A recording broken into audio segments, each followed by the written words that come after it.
জাতির উদ্দেশ্যে ভাষণে অন্তর্বর্তীকালীন সরকারের প্রধান উপদেষ্টা প্রফেসর মোহাম্মদ ইউনূস বলেছেন, জাতীয় নির্বাচনের দিনই গণভোট অনুষ্ঠিত হবে।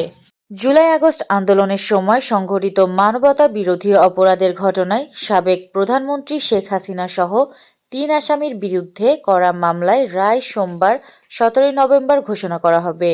আগামী ফেব্রুয়ারি মাসের প্রথমার্ধে জাতীয় সংসদ নির্বাচন অনুষ্ঠানের ঘোষণা পুনর্ব্যক্ত করায় এবং জাতীয় সংসদ নির্বাচনের দিন গণভোট অনুষ্ঠানের ঘোষণা দেওয়ায় অন্তর্বর্তী সরকারের প্রধান উপদেষ্টাকে ধন্যবাদ জানিয়েছে বিএনপি।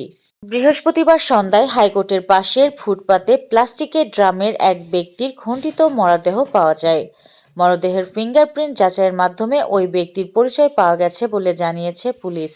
গত বছর ছাত্র জনতার বৈষম্য বিরোধী আন্দোলনের মামলায় কারাবন্দী নারায়ণগঞ্জ সিটি কর্পোরেশনের সাবেক মেয়র সেলিনা হায়াৎ আইভীকে হত্যাসহ ৫ মামলায় গ্রেপ্তার দেখানোর আবেদনের শুনানি পিছিয়ে ১৮ নভেম্বর নির্ধারণ করেছেন আদালত। চট্টগ্রাম ১৩ আসনের বিএনপি মনোনীত প্রার্থী সরোয়ার জামাল নিজামকে পরিবর্তনের দাবিতে কাফনের কাপড় পরে মশাল মিছিল করেছেন নেতাকর্মীদের একাংশ।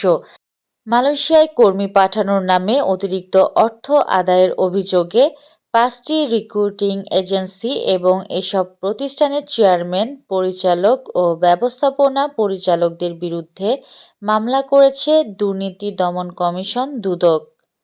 আজ বৃহস্পতিবার তাদের বিরুদ্ধে মামলা করা হয়। রাজধানী নয়াদিল্লির লালকেল্লার কাছে ১৩ জনের প্রাণ কেড়ে নেওয়া বিস্ফোরণের ঘটনাকে সন্ত্রাসী হামলা বলে ঘোষণা দিয়েছে ভারত সরকার। দেশটির কেন্দ্রীয় মন্ত্রিসভার এক বৈঠকে এই সিদ্ধান্ত নেওয়া হয়েছে। ম্যাচের ৮০ মিনিটে পায়ে অস্বস্তি নিয়ে মাঠ ছাড়েন হামজা চৌধুরী। এর আগে চোটে আক্রান্ত হন জায়ান আহমেদও। নেপালের বিপক্ষে আজ ২-২ গোলে ড্রর পর তাই সমর্থকদের দুশ্চিন্তা এই দুই ফুটবলারকে নিয়ে। ক্যাম্প নুতে লিওনেল মেসির দাঁড়িয়ে থাকার ছবিটি সামাজিক যোগাযোগ মাধ্যমে প্রকাশ হওয়ার থেকেই পুরনো সেই আশাটা অনেকের মনে দানা বেঁধে উঠেছে। মেসি যদি ফিরতেন বার্সেলোনায়, কিন্তু সে আশার গুড়ে বালি।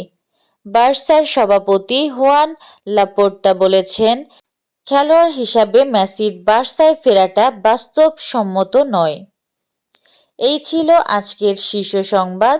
ছিলাম আমি ইয়াসমিন আক্তার, সুরমা টিভি 24।